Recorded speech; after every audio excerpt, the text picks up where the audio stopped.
On est parti pour Récap Japan Expo partie 2, que je tourne tout de suite après la première. Donc mon état de fatigue n'a absolument pas changé.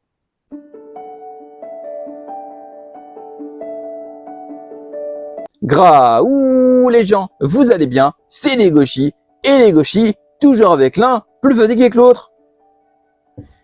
Fatigué lui. Bah oui. Du coup, on est parti pour le récap partie 2, où on va parler cette fois des points positifs.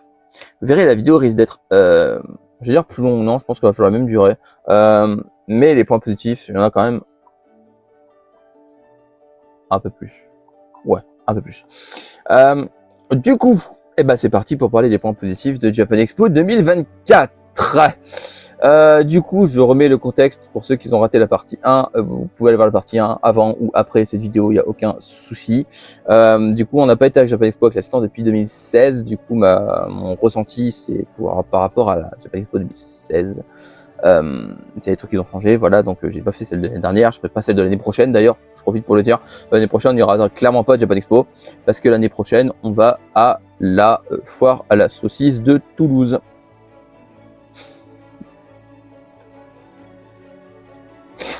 C'est pas vrai. Voilà. Je sais pas d'où ça sort, mais bon, pas de variation. Du coup, et ben c'est parti pour le premier point. Alors, le premier point, c'est les rencontres. Parce que oui, à Japan Expo, on y va pour les stands, mais on y va également pour échanger avec les gens derrière les stands et devant les stands, ou échanger avec les gens en général. Et là-dessus, Japan Expo a été très très cool, notamment, alors niveau éditeur, on en retient plusieurs. Mention spéciale du coup à, alors, il n'y a pas d'ordre précis de préférence, hein, je préfère préciser, Les Arts Noirs, Naban, Inis, Shiba Edition, Rue de Sèvres. Clairement, ces 5 là, Isan aussi, pardon, j'ai oublié Isan. Ces 6 là, du coup, c'était vraiment les meilleurs éditeurs pour moi à Japan Expo. C'était des crèmes. Et quand je vous dis des crèmes, c'est des crèmes. Des gens vraiment très sympathiques qui prennent le temps de discuter avec toi, de te conseiller, pas juste de te servir les mangas, de fourrer tes goodies dans un sac et bye. Du coup, vraiment, j'ai adoré voir ces stands.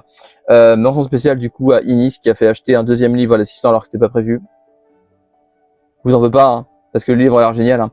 Mais pour dire à quel point ils savent bien cerner les gens chez Inis. Allez voir les stands d'Inis. Bon, Inis Édition, alors c'est pas du manga, mais clairement Inis Édition, c'est un stand qui fait des romans qui ont notamment des romans qui ont inspiré des trucs que vous connaissez peut-être, genre je sais pas, le voyage de Chihiro, Kiki la petite sorcière, le château ambulant. Des petits films quoi.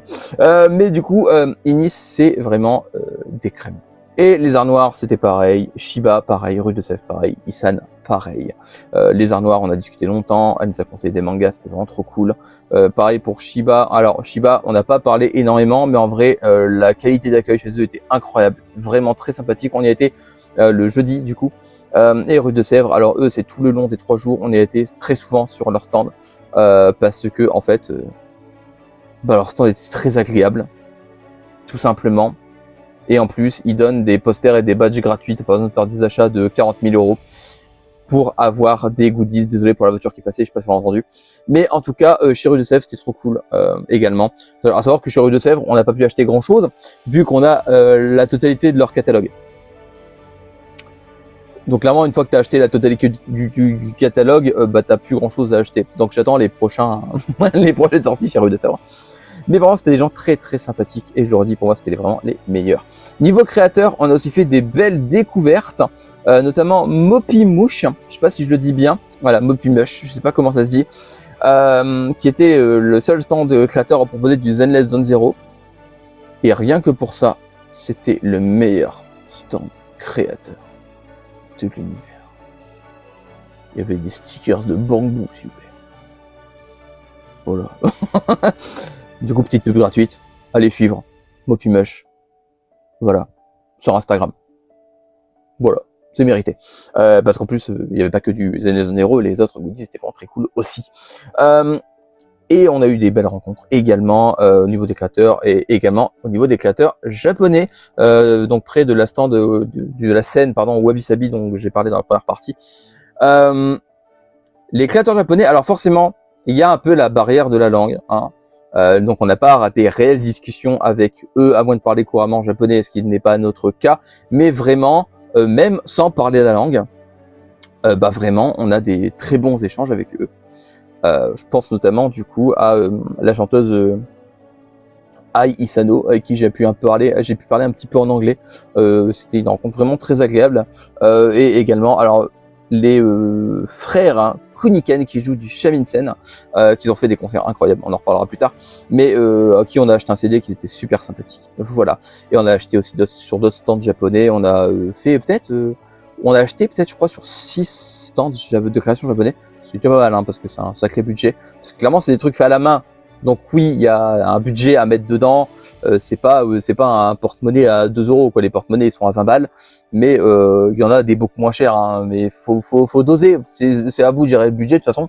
C'est pas à moi de vous dire si vous voulez mettre 20 euros dans le porte-monnaie ou pas. Mais clairement, les stands de création japonais, déjà c'est des japonais et des japonaises. Donc clairement en termes de convivialité, en termes d'accueil, c'est la perfection. Je veux dire, tu passes à 4 mètres de leur stand. Tu poses les yeux sur leur stand, ils te disent bonjour. Même si t'as pas été les voir, même si tu n'iras jamais les voir, tu passes devant eux, ils te disent bonjour, même si t'es à 4 mètres. Et ça, l'air de rien, ça te met le smile. Après une Japan Expo dans les pattes et que tu vas dans le coin là et que tu te rends compte que peu importe où tu vas dans ce coin là, tu auras toujours un accueil à 2000% sympathique. Enfin voilà. C'était clairement mon endroit préféré de Japan Expo. Alors vraiment, clairement, il n'y a aucun débat là-dessus. Mention spéciale du coup. Alors, elle n'était pas dans le côté Wabi-Sabi, elle était dans un côté un peu plus loin. Il y avait plus de stands japonais, d'import, tout ça. Donc, c'était pas dans le stand de créateur, mais plus tout ce qui est import, tout ça. Mention spéciale à celle qu'on a appelée affectueusement avec l'assistant Mami Sake, qui du coup est extrêmement sympathique, mais qui te fait goûter 4 sakés différents en te dosant tes verres. Alors comment vous dire, c'est la première fois que je fais une convention pompette. Parce que clairement les verres qu'elle sert, elle sert. L'assistant, il y a eu. Alors moi le premier verre, il était bien rempli. L'assistant, lui, c'est le dernier verre qui était bien rempli. Comment vous dire qu'on a eu chaud. Voilà, et clairement, c'était une de nos rencontres préférées de Japan Expo. Fun fact, juste après ça, l'assistant a été aux toilettes pour remplir les bouteilles d'eau. Il a eu du mal à monter les escaliers. Pour vous dire à quel point les sakés étaient bien dosés. Et du coup, dans le même stand avec Mami Sake, il y avait d'autres stands très sympathiques, notamment une expo. Et c'est le sujet qu'on va aborder après. Donc deuxième point, je voulais aborder un peu les expos, parce que l'air de rien, on va pas à Japan Expo que pour acheter des trucs. Il y a des expositions. Et il y en a une, notamment une petite, qui avait près de Mami Sake, qui était une expo sur la ville d'Osaka. C'était pas très grand, c'était vraiment une petite expo, mais en vrai, c'était vraiment pour présenter la ville d'Osaka, sous toutes ses coutures, ses traditions, et c'est ce que j'aime. C'est le Japon que j'aime, c'est le Japon. Il n'y a pas que le manga que j'aime du Japon, forcément. Il y a aussi les traditions traditionnelles, j'allais dire. Oui, je suis vraiment fatigué. Les traditions du Japon, les coutumes, enfin, voilà. Et l'expo d'Osaka, on a passé, même si elle est petite, on a passé un petit moment dedans, l'air de rien, parce que c'était vraiment très très cool. Très très cool à lire, parce que en fait, l'expo c'était vraiment que des pancartes de texte, décrivant avec des photos, tout ça. Et c'était très sympathique à lire. Vraiment. En termes de plus grosse expo, l'expo que j'attendais le plus, c'était l'expo Godzilla, pour les 70 ans du Gros Lézard. Et du coup, l'expo Godzilla était juste dingue. Dingue. De dingue. Elle était dingue. Il y avait plein de photos de tournage, des vidéos qui tournent. Il y avait plein d'explications sur les manières de tourner les films, les effets spéciaux de l'époque, le fait que à l'époque c'était des costumes et pas des effets spéciaux. Du coup, le fait que le chien me réclame des câlins, c'est pour ça que mon bras est à l'extérieur de la caméra et qui parce que le chien il est aussi fatigué que moi. Du coup, l'expo Godzilla était juste folle. En plus, il y avait un petit endroit avec des jouets Godzilla la jalousie était extrêmement moi à ce moment-là. Il y avait des jouets, laisse tomber, ils étaient dingues, de ouf.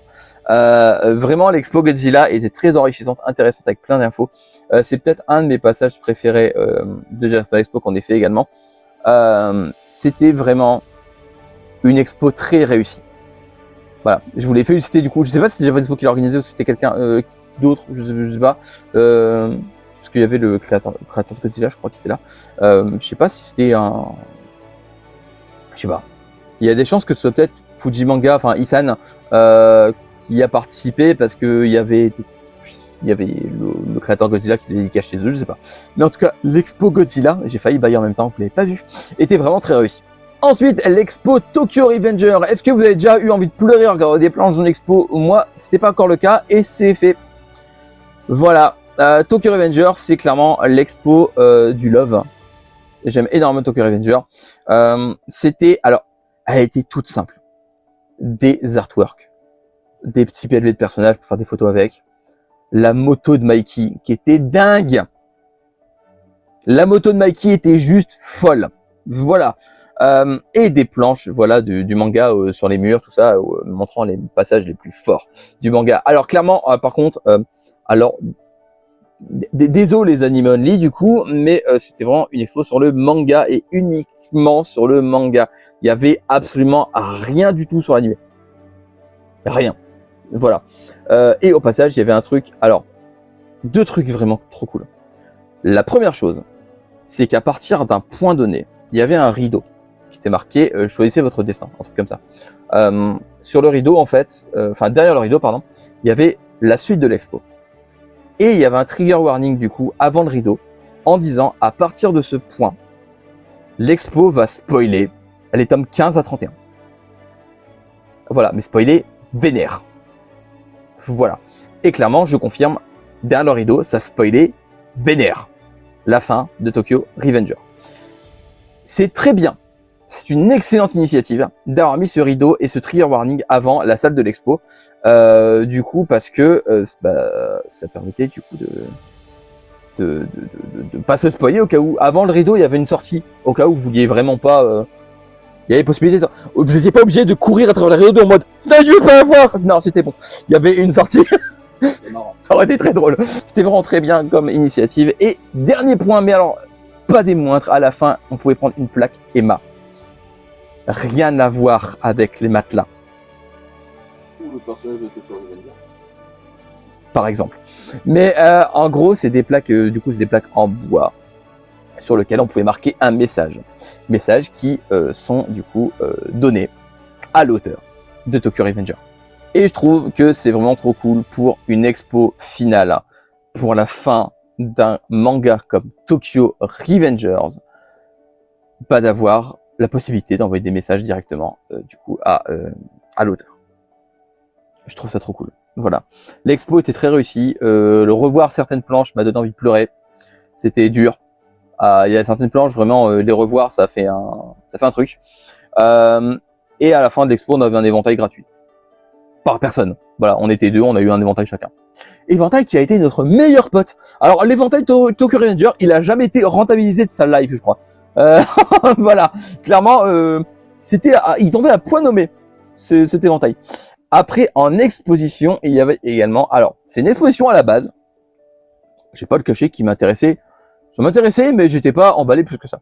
C'était l'exposition sur Boichi Terasawa, donc l'auteur, entre autres, de Cobra. On a fait l'expo. C'est moi qui t'ai dit. Ouais, l'assistant m'a dit, vas-y, on va faire l'expo quand même. On est sorti, on a acheté un manga de l'auteur. Je connaissais pas plus que ça l'auteur de Cobra. Je connaissais évidemment ses mangas, je connaissais les planches, j'en avais déjà vu, je connais vite fait l'animé. Voilà, donc je connais Cobra, mais c'était bien le seul truc que je connaissais de l'auteur. Voilà, on va être honnête, je vais pas me la péter en disant ouais, je connais tous ces œuvres par cœur sur le bout des doigts, la page 14, il dit wouhou comme ça. Mais du coup, j'ai découvert son travail à travers l'expo. Déjà, on entre dans l'expo, il y a une figurine de Cobra. Elle est quoi? Elle est sublime. La figurine d'entrée de l'expo était magnifique. Mais alors, magnifique. Et on a pu découvrir du coup d'autres œuvres de l'auteur tout le long, des explications sur l'époque, sur comment il les a fait, tout ça, comment. Et du coup, il y a un manga qu'on a vu, une salle, sur Black Knight Bat. Et clairement, j'ai eu un coup de cœur pour Black Knight Bat. C'est celui qu'on a acheté du coup. Après, l'assistant, il y a Kabuto que ça m'intéresse, mais il n'a pas encore été édité. Ça va être édité, mais on sait pas encore quand. Mais du coup, voilà, donc j'ai eu un coup de cœur pour Black Knight Bat. Je l'ai déjà lu, c'était incroyable. Donc vraiment, l'expo Buichi Terazawa était très réussi également. C'était une magnifique expo. De toute façon, c'est simple. Les 3 expos principales étaient très réussies. Buichi Terazawa, Godzilla et Tokyo Revengers étaient incroyables. Je vais passer... Alors, on est là pour parler positivité, mais j'ai oublié de parler d'un truc. L'expo Demon Slayer était vraiment nul. On est rentré, on est ressorti. Voilà, c'est tout. On voyait des sabres, des planches, et il y avait des photobooths pour avoir des... C'était pas ouf. Alors, le point 3, on va parler des activités et des stands. Parce que oui, j'ai parlé des stands en points négatifs, mais également des points positifs. Hein. Évidemment, les stands négatifs étaient vachement minoritaires. On va pas se le cacher. Déjà, les gens étaient majoritairement sympathiques sur les stands, pas que chez les éditeurs. C'était très cool d'avoir un stand Zenless Zone Zero. Je suis un chieur avec ce jeu. Vous connaissez Zenless Zone Zero? C'est bien comme jeu. Du coup, il y avait un stand Zenless Zone Zero et il y avait une activité pour avoir 4 fois le même poster identique. Je vous explique, en fait, en gros, c'était une activité où en fait on pouvait jouer à Zenless Zone Zero et à la fin de la partie, on pouvait du coup piocher un ticket qu'on grattait et il y avait 4e, 3e, 2e ou 1er lot. Le 3e lot était un poster, j'ai eu 4 fois le 3e lot. Je me retrouve donc avec 4 fois le même poster. Je suis dégoûté. Mais du coup, le stand était vraiment très cool, bien géré. Il était beau, le stand était vraiment beau avec une voiture à l'extérieur, les grillages, tout ça. On repartait forcément quand vous participez à l'activité avec un éventail et une planche de stickers. Je me suis tapé la bouche. Un éventail et une planche de stickers et également un papier journal où on mettait des tampons pour les activités et vous pouvez le garder également. C'était vraiment très cool. On a été voir également aussi une conférence de Nuit Incolore qui était à Japan Expo pour présenter son webtoon. Alors Nuit Incolore, je connaissais vite fait juste les musiques qui passent à la radio, mais après Japan Expo par contre on a écouté l'album en entier et en fait son album est très cool. Voilà, son album est très cool. Voilà, donc voilà. Son webtoon, alors je suis pas très webtoon, vous savez, j'en ai essayé plein, j'en ai aimé aucun. Voilà. Vite fait, il y en a un que j'avais aimé rapido, mais voilà. Par contre, celui de Nuit Incolore, j'aime beaucoup l'histoire. Donc à voir. De toute façon, je le lirai. Je risque rien, c'est gratuit. C'est un webtoon gratuit. Donc je le lirai. Et j'en reparlerai, je pense, parce que l'histoire m'intéresse beaucoup. Esthétiquement, ça a pas l'air si plat que ça. Parce que c'est un truc qui me dérange dans les webtoons, je trouve que les dessins sont un peu plats. Voilà. Mais de ce qu'on a vu, ça a l'air d'aller. Et au final, je pense que l'histoire pourrait peut-être me faire oublier le design un peu webtoon. Clairement, j'aurais préféré un manga avec l'histoire de son webtoon. Mais ça a l'air très cool. Et puis en plus, Nuit Incolore sur scène. Alors, il y a eu quelques cafouillages. C'était assez touchant à voir, en vrai. Ça se sentait qu'il était un peu stressé. J'aime beaucoup la manière dont il parle de son webtoon, de la manière dont il parle de sa musique, de la manière dont il parle du manga, des fans des mangas, des fans de webtoon, le fait de bien différencier les deux. J'ai beaucoup aimé la conférence de Nuit Incolore. Alors, on n'est pas resté pour les questions-réponses parce que du coup, on devait partir. Du coup, j'ai pas vu ce qu'il a répondu aux questions qu'on lui posait, tout ça. Mais clairement, j'ai vraiment beaucoup aimé la conférence de Nuit Incolore. Sur les maisons d'édition, il y avait quelques activités. On en a fait une seule. Vous avez vu des deux chiens passer à la caméra. Il y a bien un petit chien furtif là.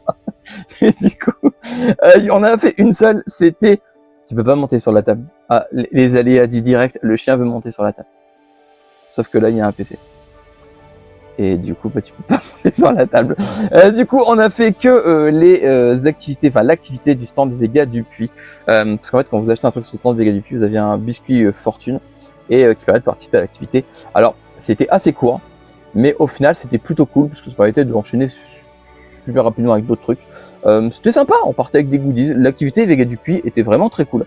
J'ai pas grand chose à rajouter sur l'activité. C'était une sorte de, pas un taquin, mais c'est un puzzle où en gros il faut mettre des cubes pour faire une image avec 3 niveaux de difficulté.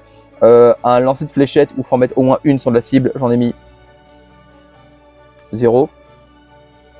L'instant t'es même pas au courant, je découvre en même temps que vous. Du coup j'en ai mis 0. Et après il y avait pareil des cartes où en fait c'était un memory. Il y avait 6 cartes, 2 méchants sur lesquels il n'allait pas tomber et 4 gentils. Je retourne les 2 premières cartes, je tombe sur les 2 méchants. C'est pas une blague. Ça aussi l'assistant le découvre en même temps que vous. Voilà, et après vous repartez avec des goodies. C'était plutôt sympathique.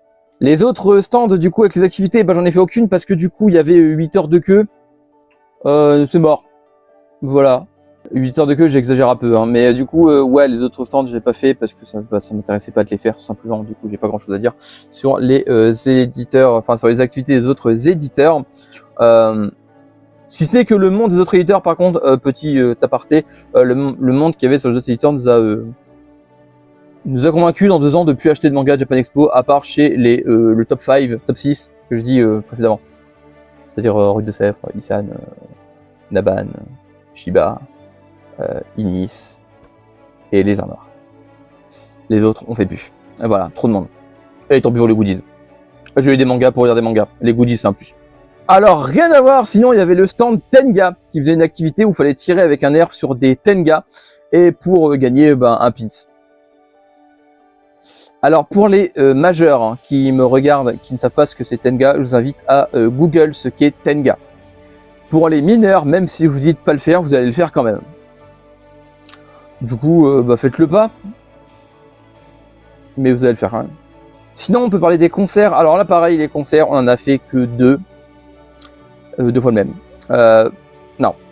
C'était Kuniken, du coup, que j'ai déjà parlé un peu précédemment. Donc, le duo de frères qui jouent du shamisen, qu'ils ont fait en plus une chanson avec Aisano, en collaboration, du coup. En fait, il y avait le concert de Kuniken sur la stand Wabi Sabi, où ils faisaient du shamisen traditionnel. Voilà.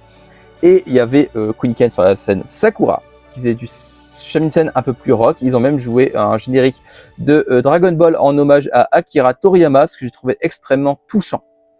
Voilà, c'était très beau à voir. C'était vraiment, c'était très touchant. Ils ont joué la Marseillaise aussi, au shamisen. La Marseillaise au shamisen, ça rend très bien. Mais genre vraiment bien. Et dans les points positifs, je vais finir avec les cosplayers. Parce que l'air de rien, les cosplayers étaient dingues. Ils étaient vraiment dingues. Le truc, c'est que j'ai toujours un peu peur de déranger les cosplayers quand ils sont en train de parler. Du coup, forcément, j'ai pas pris beaucoup de vidéos de cosplay. Parce que j'ai toujours peur de déranger les gens. Mais je remercie grandement ceux qui ont accepté d'être filmés. Alors, vous ne les verrez pas ici maintenant, tout de suite. Mais un short YouTube arrivera du coup... peut-être le lendemain de la sortie de cette vidéo, je pense, où il y aura du coup les 6 ou 7 cosplays que j'ai pris en vidéo.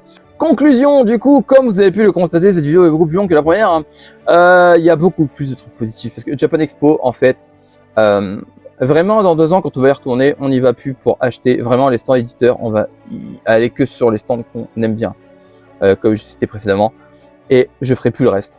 Avec l'assistant, on ira à Japan Expo pour ce qu'on aime. Le Japon.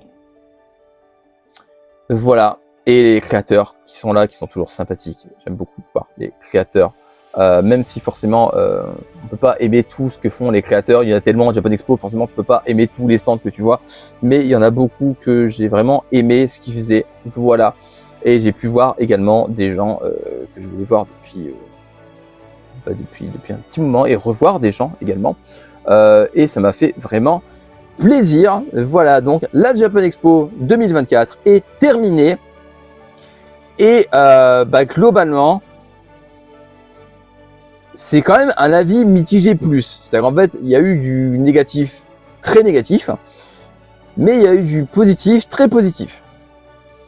Et j'ai tendance à vouloir retenir plus le positif que le négatif. Du coup, on va dire mitigé plus. C'est bien, mitigé plus. Du coup, voilà, c'est la fin de cette vidéo. Je reprends les gauchis. Non, ça, c'est les oreilles du chien. Je vais pas prendre l'oreille du chien, la pauvre, elle a rien demandé à personne. Du coup, c'est terminé, du coup, pour cette vidéo. J'espère qu'elle vous aura plu. N'hésitez pas à me dire en commentaire si vous avez été à Japan Expo et si, du coup, vous avez des choses positives à dire, ce que vous avez aimé à Japan Expo, ce que vous avez apprécié voir, si vous avez vu des concerts. Voilà. Du coup, c'était cool. Voilà, c'était 3 jours très cool. Par contre, on fera plus 3 jours, on fera 2. 3, c'est trop fatigant. Non, vraiment. N'hésitez pas du coup à me dire tout ça en commentaire et à me dire la dernière fois que vous avez mangé un hamburger. Parce que oui, je tourne cette partie le même jour qu'elle appartient et j'ai toujours envie d'un hamburger. Ça va pas changer. Voilà, et comme d'habitude, mes réseaux sont dans la barre d'infos descriptive, juste en dessous.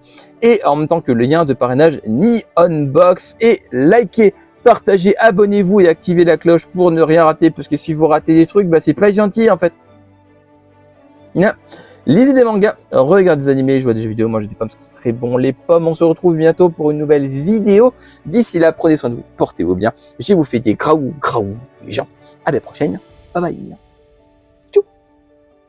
Et tchou.